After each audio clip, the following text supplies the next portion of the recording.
नर्मदे हर हमारे धार्मिक चैनल पौराणिक कथामृत में आप सभी का स्वागत है। पुरुषोत्तम मास अधिक मास की आप सभी लक्ष्मीपति नारायण भक्तों को हार्दिक शुभकामनाएं।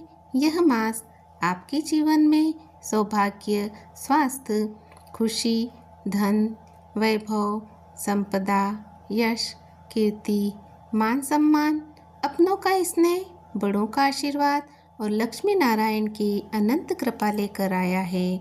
आज हम पुरुषोत्तम मास अधिक मास महात्म्य कथा में अध्याय 18 का श्रवण करेंगे।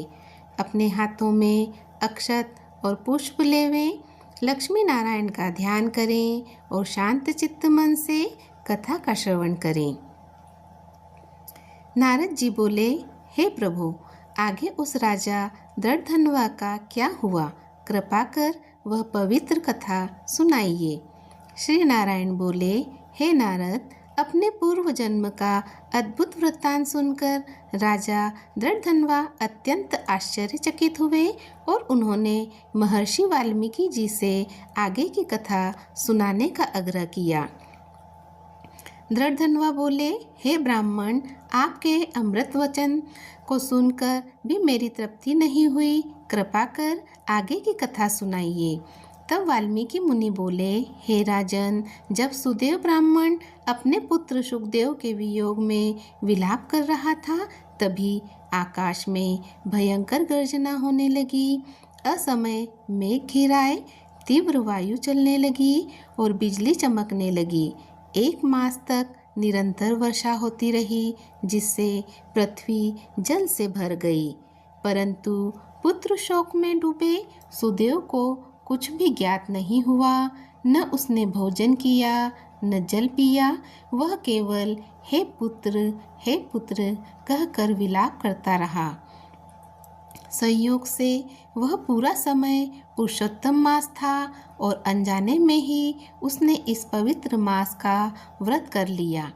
उसके इस अनजाने व्रत से प्रसन्न होकर स्वयं भगवान श्री कृष्ण प्रकट हुए। उनके दर्शन होते ही मेघ हट गए और वातावरण शांत हो गया। सुदेव ने अपने पुत्र के शरीर को भूमि पर रखकर पत्नी सहित भगवान को दंडवत प्रणाम किया। भगवान श्री हरि मधुर वाणी में बोले, हे सुदेव, तुम अत्यंत भाग्यशाली हो। तुम्हारा पुत्र अब 12,000 वर्षों की आयु वाला होगा। तुम्हें उससे पूर्ण सुख प्राप्त होगा। यह सब पुरुषोत्तम मास के प्रभाव से संभव हुआ। भगवान ने आगे एक प्राचीन कथा सुनाई। एक समय धनु नामक मुनि ने अमर पुत्र की इच्छा से कठोर तप किया। देवताओं ने वर मांगने को कहा तो उन्होंने अमर पुत्र मांगा। देवताओं के असमर्थता जताई, तब उन्होंने पर्वत के समान दीर्घायु पुत्र मांगा। उन्हें वैसा पुत्र मिला। वह अहंकारी होकर मुनियों का अपमान करने लगा। अंततः एक ऋषि ने श्राप से उसकी मृत्यु हो गई। इस प्रकार हठपूर्वक मांगी गई वस्तु अंततः दुख का कारण बनती है। भगवान ने सुदेव से कहा, हे ब्राह्मण, गरुड़ द्वारा दिया गया तुम्हारा पुत्र अब पुरुषोत्तम मास के प्रभाव से चिरायु हो गया है। तुम इस पुत्र के साथ सुखपूर्वक जीवन बिताओगे, फिर ब्रह्मलोक को प्राप्त होकर पुनः पृथ्वी पर जन्म लेकर दर्दनवा नामक राजा बनोगे। तुम्हारी पत्नी गौतमी ही उस जन्म में गुण सुंदरी बनेगी और तुम्हें 4 पुत्र तथा 1 कन्या प्राप्त होगी। अंततः तुम संसार में मोहग्रस्त हो जाओगे। तब यही पुत्र शुभ पक्षी बनकर तुम्हें वैराग्य का उपदेश देगा। तुम ज्ञान प्राप्त कर भगवान के परम धाम को प्राप्त हो जाओगे।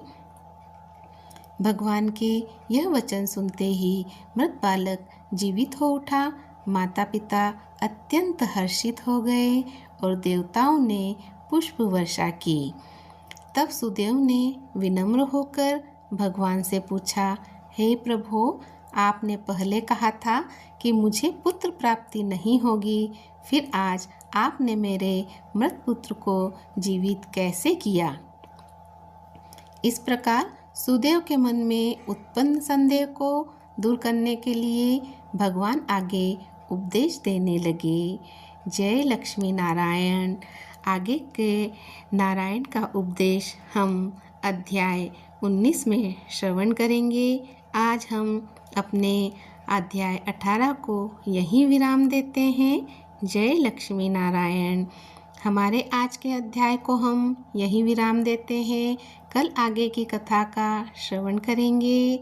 आज गणेश चतुर्थी, आप गणेश जी की प्रिय वस्तु और भोग का दान करें।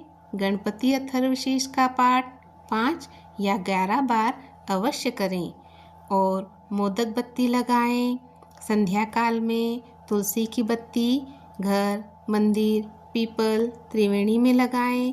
अगर तुलसी की लकड़ी की बत्ती नहीं हो तो आप 33 तार की बत्ती अवश्य लगाएं या सामान्य दिनों में लगाई जाने वाली फूल बत्ती या लंबी बत्ती लगाएं। ओम भगवते वासुदेवाय का जाप करें। श्री हरि आपकी सभी मनोकामना पूर्ण करें। अब आप अपने हाथों के अक्षत और पुष्प नारायण के समक्ष रखें और 33 कोटि देवी देवताओं का स्मरण करते हुए प्रणाम करें और विनती करें कि हे नारायण, मेरे इस कथा श्रवण से प्रसन्न हो, मुझ पर कृपा बनाए रखना। श्री हरि आपकी सभी मनोकामनाएं पूर्ण करें। जय लक्ष्मी नारायण। ओम नमो भगवते वासुदेवाय।